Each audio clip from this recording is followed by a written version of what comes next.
What's going on, guys? In this video, I'm gonna show you 5 things that I absolutely hate about my Rolls Royce Cullinan. Number 3, you're not gonna even believe it. Watch this.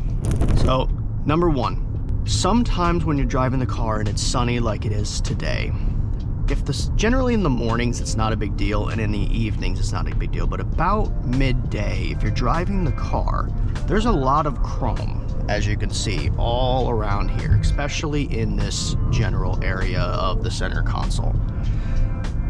It will blind you if you do not have tinted windscreens, windows, like this car does. And even still, you still get blinded from time to time if it catches the light in the right way. There's just so much chrome in the car that it is very difficult to not have it blind you in some way, shape, or form while you're running. It's annoying. It's just one of those little things that you really don't notice it until you're driving the car for a while, and it just happens. It's very annoying when it does. Nobody likes getting, it's kind of like having a watch light hit you square in the eyes. It's annoying. It really is. Number 2, most of the time, the tint that you're seeing, how dark it is, that's like, give you an idea, like that's how dark it is not tinted from factory.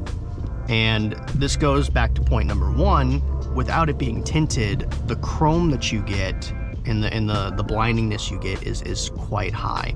The other reason is in Florida, where we're at now, these cars get too hot, and the tint really does help move that down a little bit.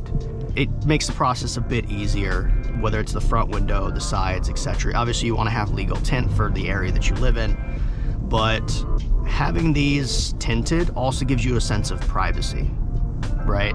Not all the times do I want anybody knowing who I am. I can just want to go and do my thing. So having these tinted is just enough to kind of keep my privacy for what I want to do. So not having the window tint, you can ask for it, and a lot of times they'll bake it in, especially for these things, but it's not always the case. Number 3, the door handle, you have to pull twice. It will not open on once. Don't know why, don't know the reason behind it, but it does require you to pull it twice. Once opens the lock on the door, the second one actually opens the door. Most cars will unlock and open at the same time. The only way around it is to hit that button, unlocks the car, then you open the door.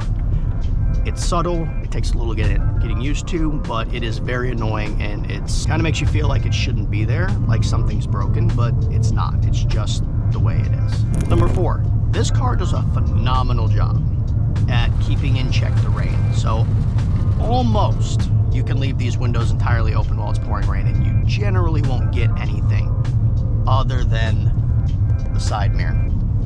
That side mirror is slicked just away. You can see the corner piece right there. It is slicked just enough that if the water hits it and rides across it, it plashes right in. Everywhere else on the car, it is flawless. Back seats, you can have the windows open while it's pouring rain and you're driving. As long as it's not coming in sideways and it's hitting straight on, you won't get wet. You can open the door after it's done raining and no water will pour on you. It is very good at what it does, except for that. And it generally only happens on the driver's side for some reason. But it's just enough because once that water finds that pathway to that corner, it just dumps in. It just keeps dumping in, and then you have to close your window. Now, most of the time you're not gonna have it open while it's raining anyway, but for those in Florida, you know that sometimes you get a light sprinkle or it'll downpour for a second, then pick back up to basically sunny. And sometimes you don't feel like putting your windows down, but still annoying. So number 5, most people probably are aware of this, but the Cullinan is not known for its good gas mileage. The thing's a gas hog. It really depends on how you drive it for the most part, but in reality, this thing hogs gas like nobody's business. It's like 23 gallons, give or take, and you'll probably have to, depends on how much you drive it. This is my daily, so I probably have to fill it up once a week. And that's assuming, I work remotely from home most of the time, so it's really only getting driven on the weekends, so maybe once every 2 weeks. But if you put this into low mode, which is kind of its sport mode, you can watch the gas gauge drop, especially if you're on the freeway or you're hitting the gas a little bit to have a little bit of fun with it. Either way, it's a gas hog. You can literally watch it drop. And that's okay. You don't buy the car for the gas mileage or anything, but sometimes it's a bit inconvenient to have to keep going to the gas station so consistently. The only car that I've had that was worse than that was the Lamborghini Huracan. That one hogged it way faster than this did. But yeah, that one is kind of expected. This one I expected to be a little bit better, but I've heard from a few other folks that if you are super nice on the gas and nice on the brake, and you keep it out of, you know, its sport mode, the gas mileage actually does go up pretty well. It's just, I guess, I hit the gas too hard. Alright guys, I appreciate you watching. If there's anything else that you guys think that I missed, let me know in the comments. Like, comment, subscribe. See you guys later.